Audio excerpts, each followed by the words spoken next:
नमस्ते। हमेशा खुश रहो बिटिया। डॉक्टर सुशील कुमार शर्मा, आयुर्वेद फैकल्टी, प्रथम वर्ष BMS, अष्टांग हृदय,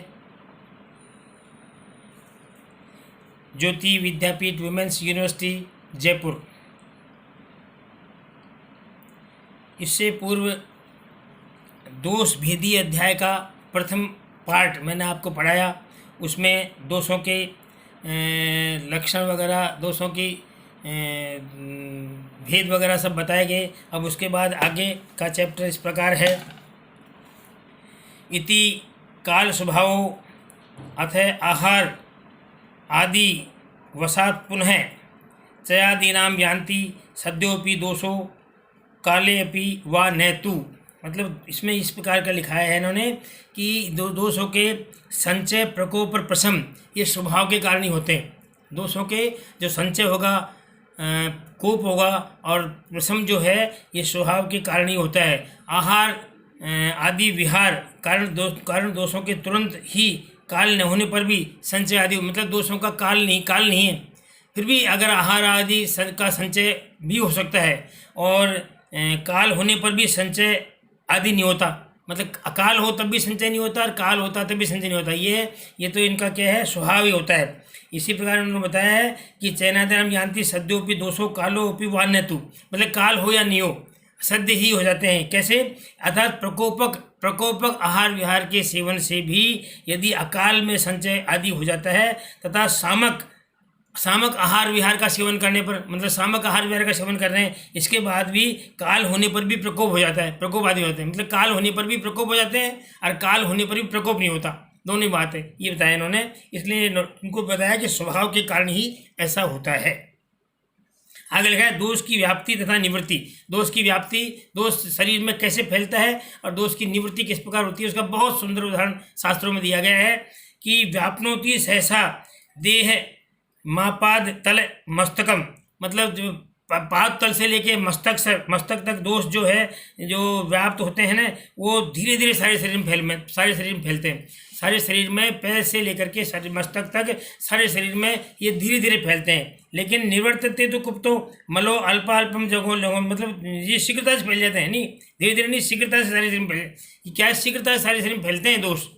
लेकिन जब व्याप्त हो जाने के बाद में निवर्तन तीतु, जब उनका निवर्तन होता है, मतलब वो दोष को घटाने के लिए औषधि देते हैं या कोई आहार विहार का सेवन करते हैं, तो वो क्या करते हैं, जलोघवत, यानी पानी का प्रेशर, जिस प्रकार से एक बार पानी किसी नदी में पानी आता है तो प्रेशर से पानी आता है, लेकिन पानी को घटाने के लिए वो धीरे धीरे पानी घटता है। उसी प्रकार से दोष एकदम कुपित तो बहुत शीघ्र हो जाते हैं, लेकिन बहुत ही धीरे धीरे वो जल की तरह, जैसे जल नदी से जल नीचे जाता है उस तरह धीरे धीरे वो दोष शांत होते हैं, थोड़ा थोड़ा करके शांत होते हैं।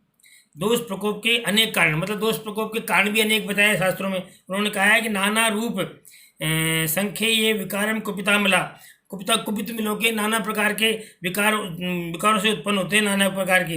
तापयंतु तनु तस्मात् देवा कृत साधनम साक्यम नैक केशम वक्त मत है सामान्य मुच्यते, मतलब कुपित हुए जो मल हैं उनके अनेक प्रकार के अगणित विकारों से शरीर को दुखी करते हैं। मतलब बहुत प्रकार से कुपित हुए मल, मतलब सामान्य रूप से नहीं, जब दोष कुपित हो जाते हैं तो बहुत प्रकार से, नाना प्रकार से शरीर को दुखित करते हैं। इसलिए एक एक रोग का कारण तो कहा नहीं जाता, एक एक रोग का कारण तो कहा नहीं जा सकता है, अलग अलग बाद में विकारों के साथ कहेंगे, रोगों के साथ। यहाँ पर क्या है, सामान्य रूप से सभी दोषों के गुण और कर्म कहे जा रहे हैं, वो इस प्रकार है। दोष ही रोगों का मुख्य कारण। अब आगे बताया कि रोगों का जो कारण है वो दोष ही रोगों का मुख्य कारण है। यदि दोष सामान्य है आपके तो कोई आपको रोग होगा ही नहीं, ये इन्होंने शास्त्र ने बताया। क्या है, दोषो एव ही सर्वेषाम रोगा नाम एक कारणम, मतलब इन्होंने इस लोग याद करने का है ये कि सभी रोगों का दोष ही एकमात्र कारण होता है। क्या है, दोषो एव ही सर्वेषाम रोगाणाम में कारणम, मतलब सभी रोगों का प्रधान कारण दोष है, प्रधान कारण दोष है। दोष के बिना कोई रोग नहीं हो सकता। आगे इन्होंने लिखा है किस प्रकार से है, यथा पक्षी परिपतन सर्वत्र सर्वज्ञ है, जिस प्रकार से पक्षी देर भर उड़ता रहता है और अपनी छाया को नहीं छोड़ता, उसी प्रकार से उन्होंने लिखा है कि यथा छायामप्रीति नात्म्यम यथा वाक्यत्न स्वप्न, जिस प्रकार से पक्षी उड़ते हुए अपनी छाया को नहीं छोड़ता है, उसी प्रकार से दोष कभी भी इस शरीर को नहीं छोड़ते हैं, साथ रहते हैं। विकार जातम वित्रिवधम त्रीन गुणा नाति वर्तते। ये तीन जो विकार, जितने भी विकार हैं, नाना प्रकार के जो जरायु, मतलब नाना प्रकार के व्यक्ति हैं ना, जैसे कौन से जरायुज है, अंडज हैं, उद्बीज हैं और स्वेदज, मतलब ये 4 प्रकार के लोग माने जाते हैं। जरायुज यानी जो जरा से, जैसे अपन मनुष्य वगैरह जरायु के अंदर होते हैं, कुछ अंडे से, जैसे पक्षी अंडे से होते हैं, उद्बीज पक्षी, ये पौधे, और कुछ होते हैं स्वेदज, मैं पसीनों से उत्पन्न होने वाले, जैसे जू वगैरह पसीने से उत्पन्न होती है। ये सब प्रकार के जो समूह हैं, ये सत्व, रज और तम, इन 3 गुणों से अलग नहीं हो सकते। विकार जाति त्रिविधम, तीनों गुणों को ये वो नहीं कर सकते। उसी प्रकार से तथा स्वधातु वैषम्यम निमित्तम सर्वदा, इसी प्रकार से रज और तम का, इसी प्रकार से अपने शरीर की धातुओं का विषमता से उत्पन्न रोग समूह तथा वात पित्त कफ तीनों दोष अतिक्रमण नहीं कर सकते। जिस प्रकार से उन्होंने उदाहरण दिया है, उस प्रकार से विकार का उत्पन्न नहीं कर सकते, अतिक्रमण नहीं कर सकते। मतलब अतिक्रमण का मतलब यह है कि इनको छोड़ नहीं सकते। अतिक्रमण का मतलब यह है कि इनको विकार इस तरह से शरीर को छोड़ नहीं सकते। दोष प्रकोप के संक्षिप्त कारण। अब दोष प्रकोप का संक्षिप्त कारण उन्होंने बताया है कि तेषाम कोपी तु कारणम, इनके कोप यानी 3 तरह की होती है दोषों की, संचय, कोप और प्रशम। संचय में अपने स्थान पर संचय होना, कोप का मतलब अनुमार्ग होना, अपने स्थान को छोड़कर आगे चल जाना। तो कोप का कारण क्या बताया उन्होंने कि तू कारण क्या बताया, अथई सात्मम संयोगम कालम कर्म च दुष्कृतम, मतलब 3 कारण बताए गए इन्होंने कि असात्म्य संयोग, काल और कर्म, इनका दुष्कृतम, बुरे कर्म, ये कारण बताया इन्होंने। क्या बताया कि असात में शब्दादि विषयों के श्रोत्र आदि इंद्रियों के संबंध होना, काल का शीतोष्ण वर्षा लक्षण, यही या पूर्व जन्म कृत अशुभ कर्म, ये 3 दोषों के प्रकोप के कारण माने गए हैं। प्रकोप के 3 ही मुख्य कारण माने हैं, एक तो असात में इंद्रियों का संयोग, एक काल का असात में संयोग, और एक दुष्कृत कर्म, यही माने गए हैं। इनके क्या अगले श्लोक में है, हीन अति मिथ्या योगे ने विद्यते तत्पुनः। इन तीनों को फिर 3 भेद हैं, हीन योग के, अति योग के और मिथ्या योग के। हीन योग में उनका बहुत कम प्रयोग होता है, मतलब हीन योग में उन दोषों का बहुत ही हीन कारण प्रकट होता है, अति योग में बहुत ज़्यादा कारण होता है, और मिथ्या योग में बिल्कुल विपरीत कारण होता है। ये इसमें बताया गया है, मिथ्या योग में बताया गया है। अब आगे हीन मिथ्या आदि योगों का लक्षण बताए हैं कि हीन मिथ्या आदि योगों के लक्षण क्या हैं। हीन अर्थे इंद्रिय स्वल्पम संयोगम स्वयं नैव वा, मतलब हीन योग मिथ्या योग क्या है उसके बारे में उन्होंने बताया। हीन अर्थ में क्या हो गया, इंद्रिय अल्प संयोगम, हीन अर्थ में इंद्रियों का अल्प संयोग होगा। स्वयं नैव वा, या बिल्कुल ही संयोग नहीं हो, मतलब हीन अर्थ में रोग इंद्रियों से दोषों का बहुत अल्प संयोग होगा या बिल्कुल नहीं होगा। अति योगो अति संसर्ग, और अति योग में अति संसर्ग बहुत ज़्यादा संसर्ग होगा। सूक्ष्म भासुर भैरवम, और सूक्ष्म ये अति योग सूक्ष्म बहुत सूक्ष्म हुई और बहुत अत्यधिक बहुत ज़्यादा तीव्र स्वरूप का इस प्रकार देखना। अति समीप, अति दूर, अति प्रिय, विकृत रूपों को देखना, ये इनका मिथ्या रूप होता है, रूप का होता है। यदक्षणा वीक्षते रूपम मिथ्या योगम से दारुणम, ये मिथ्या योग होता है, ये दारुण यानी बहुत कष्टदायक होता है। एवं मत्ते उद्युदानी इंद्रियार्थम यथायथम, इस प्रकार से इसी प्रकार से ये समझना चाहिए जैसे रूप का बता दिया इन्होंने, उसी प्रकार से सारी इंद्रियों का ये समझे, जैसे कान का अत्यधिक सुनना है, रसना का अत्यधिक रस ग्रहण करना अति योग, नहीं करना कम योग, और मिथ्या योग यानी मीठे मधुर रस को अम्ल रस देखना, ये मिथ्या योग। इस प्रकार से सभी तरह समझना चाहिए। ये रोगों का मुख्य कारण उन्होंने बताया गया है। काल का त्रैविध्य तथा हीनादि योग, काल का 3 और हीनादि योग क्या है कि कालस्तु शीत उष्ण वर्षा भेदानी मत है, तृतीय मत है, मतलब काल भी जो है ना वो तो इंद्रिय और संयोग तो बताई दिया अभी। अब काल का मिथ्या योग क्या है, हीन योग क्या है, अति योग क्या है कि कालस्तु शीत उष्ण वर्षा भेद, काल भी शीत उष्ण वर्षा भेद से 3 प्रकार का होता है, इन 3 प्रकार का होता है। इनमें भी क्या है, स हीनो, इनका हीन काल, जैसे काल का हीन होना, जैसे शीत ऋतु में शीत का बिल्कुल नहीं होना हीन योग, शीत ऋतु में शीत का अत्यधिक पड़ना अति योग, और शीत ऋतु में गर्मी पड़ना ये मिथ्या योग, ये इस तरह का होता है। तो इन्होंने बताया कि इनका हीन शीतादि अति योगम विलक्षणम मिथ्या योगस्तु निर्दिष्टो विपरीत सुलक्षणम, मतलब इनका इन सभी कालों का शीत उष्ण और वर्षा काल में 3 प्रकार का जो काल है, इनमें इनका हीन होना हीन योग, इनका अति होना अति योग, और इनका मिथ्या योग यानी इनका विपरीत होना वो मिथ्या योग कहलाएगा। ये इस प्रकार से कहलाता है। आगे लिखा है इन्होंने कि कर्म का त्रैविध्यता हीनादि योग, काय वाक चित्त भेदेन कर्मापि कर्मा की विभिन्न, मतलब काय, जो काय और वाक चित्त, कायिक वाचिक और मानसिक भेद से कर्म भी 3 प्रकार का होता है। उन्होंने पहले तो उनका बताते आध्यात्मिक संयोग बताते हैं, फिर बाद में उन्होंने काल का बता दिया, अब कर्म का बता रहे हैं कि कर्म भी कायिक वाचिक और मानसिक भेद से 3 प्रकार का होता है। काय आदि कर्म नाम हीना प्रवृत्ति हीन संज्ञा, काय आदि जो इसमें कायिक आदि कर्मों का हीन प्रवृत्ति होना हीन योग, अति प्रवृत्ति होना अति योग, और मिथ्या प्रवृत्ति होना मिथ्या योग कहलाएगा। अति योगो त्रिवस्तु विवेकादि धारण, और अति योग से वेगो आदियों का धारण करना, विषम अंग क्रिया करना, स्तंभन करना, स्तरण करना, आदि कर्म करना, भाषण का आदि करना, स्वामी भुक्त से रोकना, फिसना, भोजन के बीच में बोलना, राग भय द्वेष आदि कर्म करना, ये दिनचर्या में कहे गए प्राणातिपादादि निंदी 10 कर्म, ये सब मिथ्या योग है। मतलब इनका हीन योग और अति योग मिथ्या योग में ये सब कारण बता दिए गए हैं। इस प्रकार से इस जन्म में या पूर्व जन्म में किया हुआ निंदित कर्म ये सब मिथ्या योग कहलाता है। इस प्रकार से काल, अर्थ और कर्म ये तीनों ही रोगों के मुख्य कारण के बारे में बता दिया गया है। आगे है दोषों का निदान। दोषों का निदान क्या है? निदान का मतलब होता है कारण, मतलब दोषों का दोष अगर कुपित होते हैं तो क्या कारण है वो बताया इन्होंने कि निदान में दोषाणाम कुपितस्तान एकधा कुर्वन्ति विविधान व्याधीन शाखा कोष्ठ अस्थि सिंधुषु, मतलब दोषों का यह एक निदान कारण है। इस कारण से कुपित हुए दोष, मतलब दोषों का यही एक निदान है। क्या? काल, कर्म और अर्थ, ये जो बताया ना, कालार्थ कर्मणाम योगानाम हीन मिथ्यात्व मात्र, ये इनका निदान है। और इसके इन्होंने बताया कि इनकी जो कुर्वन्ति विधान व्याधीन, इस प्रकार से इनके कई प्रकार की व्याधि उत्पन्न करते हैं। कहाँ कहाँ करते हैं इसके लिए बताया इन्होंने, शाखा कोष्ठ संधि अस्थिषु, मतलब इस कारण से कुपित दोष शाखा कोष्ठ एवं अस्थि संधि में स्थित होकर अनेक प्रकार के रोगों को उत्पन्न करते हैं।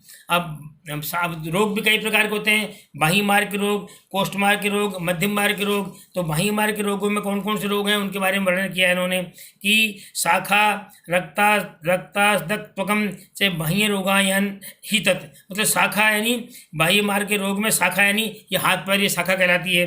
शाखा शब्द से रक्तादि धातु भी का भी ग्रहण करते हैं और त्वचा का भी ग्रहण करना चाहिए शाखा से, और ये शाखा ये भी कहलाती है।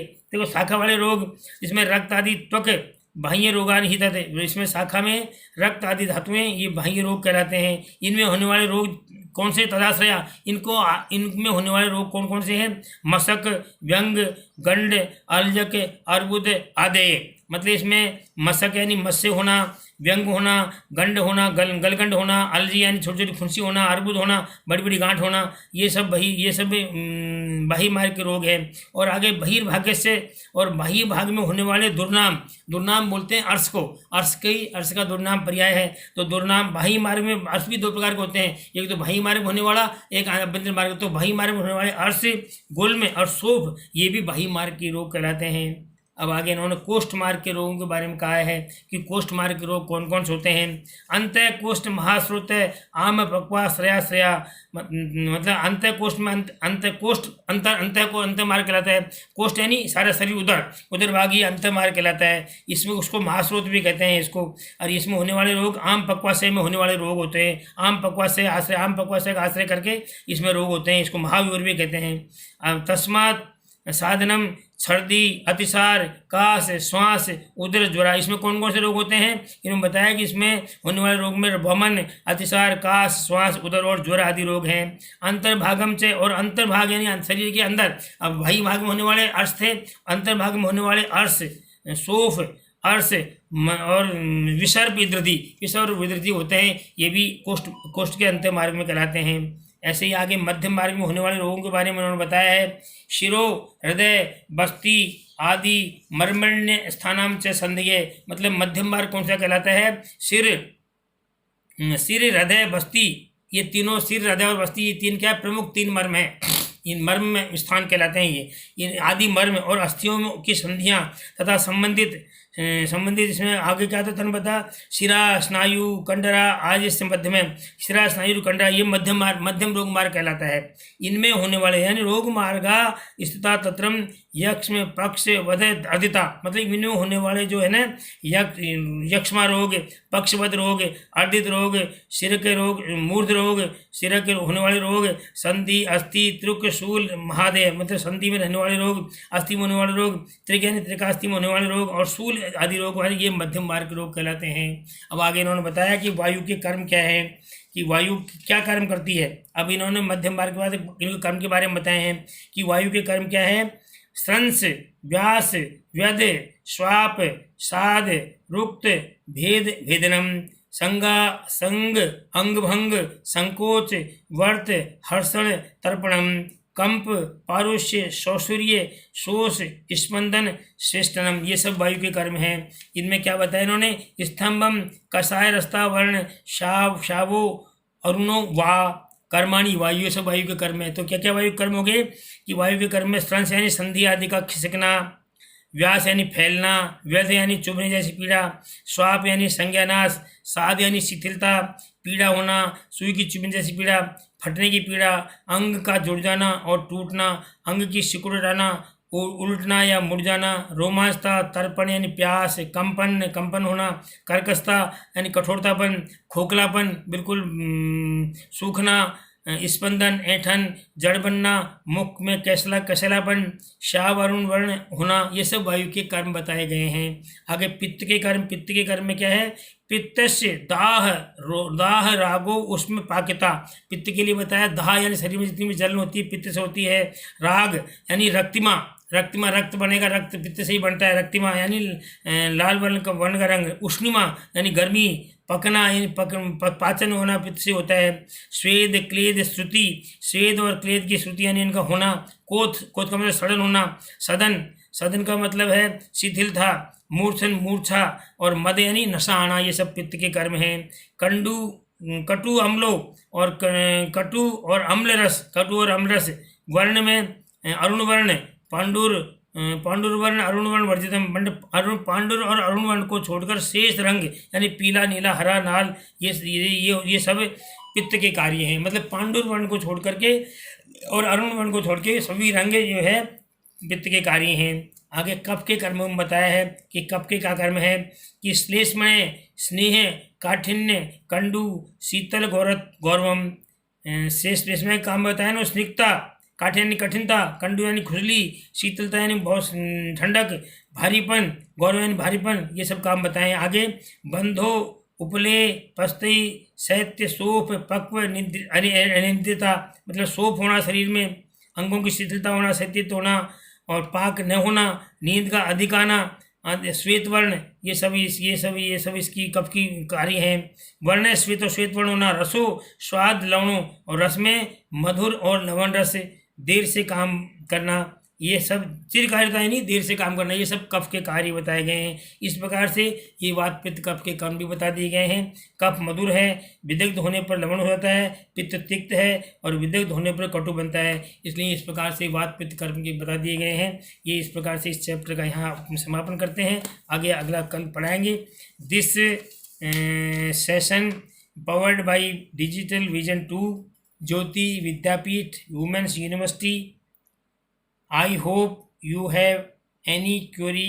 Please mention comment box. I will resolve it. Thank you. Okay.